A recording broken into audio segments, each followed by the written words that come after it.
Hello friends, welcome to my channel.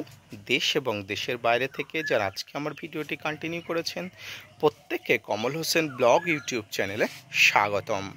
তো friends, আজকে আমি আলোচনা করব 12 মাসি আম গাছগুলো, অর্থাৎ যে ছাদ বাগানে আপনার ছাদ বাগানে 12 মাসি আম গাছ, সেই আম গাছগুলোতে আপনি কতবার ফুল বা ফল আনতে পারবেন বা নিতে পারবেন, বা কতবার বা ফুল বা ফল আসে, এই সময় কি কি পরিচর্যা করতে হয়, কীভাবে পরিচর্যা করলে ছাদ বাগানে 12 মাসি আম গাছে ফুল এবং ফলগুলো সুস্থ সবলভাবে আসে, পাশাপাশি সামগ্রিকভাবে আম গাছের পরিচর্যা থেকে শুরু করে সামগ্রিক আম গাছের গ্রোথ সব কিছু ঠিকঠাকভাবে করতে আপনাকে কি কি ব্যবস্থাপনা নিতে হবে, তাই নিয়ে থাকছে আজকের ভিডিওটি। মনোযোগ সহকারে ধৈর্য নিয়ে দেখতে থাকুন। ফলের রাজা আম, আর এই আম খেতে আমরা কেনা ভালোবাসি, তাই ছাদ বাগানে আমরা চাই সারা বছর সিজনে অফ সিজনে কিন্তু প্রচুর পরিমাণ ফল ফলে থাকুক। তাই সেই সিজন অফ সিজনে ফল পাওয়ার আশায় কিন্তু আমরা 12 মাসে বিভিন্ন যে প্রজাতিগুলো আছে সেই প্রজাতিগুলো কিন্তু আমরা কালেকশান করি।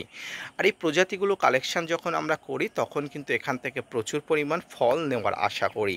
তো আজকে আপনারা যেটা দেখতে পাচ্ছেন সেটি একটি 12 মাসি আম গাছ। এই আম গাছে অলরেডি ফল আছে, সেটি তো আপনাদের দেখাবো। পাশাপাশি এখানে যে আবার মুকুল আসছে আপনারা দেখতে পাচ্ছেন, অর্থাৎ এটি যে 12 মাসি তার কিন্তু আর বুঝতে বাকি নেই। তো এই 12 মাসি আম গাছগুলোতে যেহেতু সারা বছর ফুল এবং ফল আসে, তাই কিন্তু কন্টিনিউয়াসলি রিপিটেডলি কিন্তু আপনাকে পরিচর্যা করে যেতে হয়।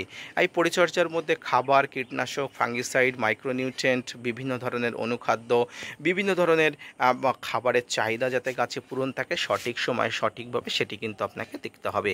প্রথম এবং প্রাথমিক দিক গাছের গোড়াতে কোনো ধরনের খাবার অভাব থাকলে হবে না, গাছে কিন্তু কোনো ধরনের জল জমাধনীয় সমস্যা থাকলে হবে না, পাশাপাশি গাছে কোনো ধরনের পাতা পোড়াজনিত সমস্যা, কোনো ধরনের সবুজ পাতা বিকৃত হয়ে যাওয়া, পাতা কুঁকড়ে যাওয়া, পাতা নৌকাকৃতি হয়ে যাওয়া, কচি পাতা বিভিন্ন কীট পতঙ্গের কেটে দেওয়া, এইগুলো কিন্তু আপনাকে দেখতে হবে।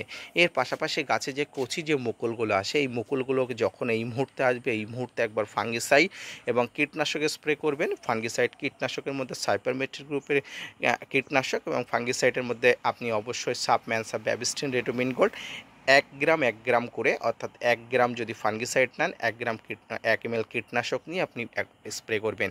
এই কীটনাশক ফাঙ্গিসাইড স্প্রে ততক্ষণ করতে পারবেন যতক্ষণ কিন্তু মুকুলগুলো প্রস্ফুটিত না হয়ে যায়। এর পাশাপাশি এই গাছের কচি পাতা আসলেও কিন্তু বিভিন্ন ধরনের কীট পতঙ্গের আক্রমণ ঘটে, পাতা কেটে দেওয়ার সমস্যা ঘটে। তাই কিন্তু আপনি ফাঙ্গিসাইড বা কীটনাশক নিয়মিত ব্যবহার করলে কিন্তু অত্যন্ত ভালো ফলাফল পাবেন, ভালো কাজ পাবেন। এর পাশাপাশি 12 মাসি আম গাছে যেহেতু বললাম সারা বছর কিন্তু ফল থাকে, আপনারা দেখতে পাচ্ছেন এখানে একটা ফল আপনারা দেখতে পাচ্ছেন। এই ফলগুলো কিন্তু সারা বছর কম বেশি পাওয়া যাবে যদি আপনি সঠিকভাবে সঠিক সময়ে পরিচর্যা করতে পারেন।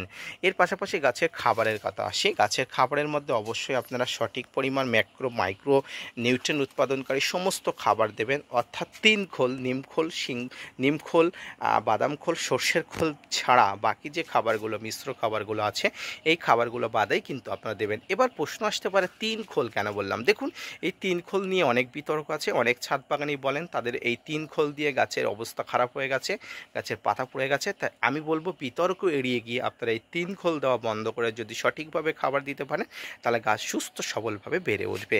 এর পাশাপাশি এই সময় বর্ষাকাল, এই সময় গাছকে প্রুনিং করার চেষ্টা করতে পারলেও আপনারা অবশ্যই প্রুনিং করার চেষ্টা করতে পারেন, যেমন আমি করেছি। আপনারা দেখতে পাচ্ছেন এখানে হার্ড এবং সফট দুটি প্রুনিং আপনি অ্যাপ্লাই করতে পারেন, প্রত্যেকটি প্রুনিং ক্ষেত্রে কিন্তু আপনি ভালো ফলাফল পাবেন। তো এইভাবে কিন্তু 12 মাসি থাই অল টাইম ম্যাঙ্গোগুলো কিন্তু আপনি পরিচর্যা করতে পারেন, ফলাফল পাবেন খুব ভালোই। পাশাপাশি সারা বছর প্রচুর পরিমাণ ফল পাওয়ার সম্ভাবনা থাকতে পারে।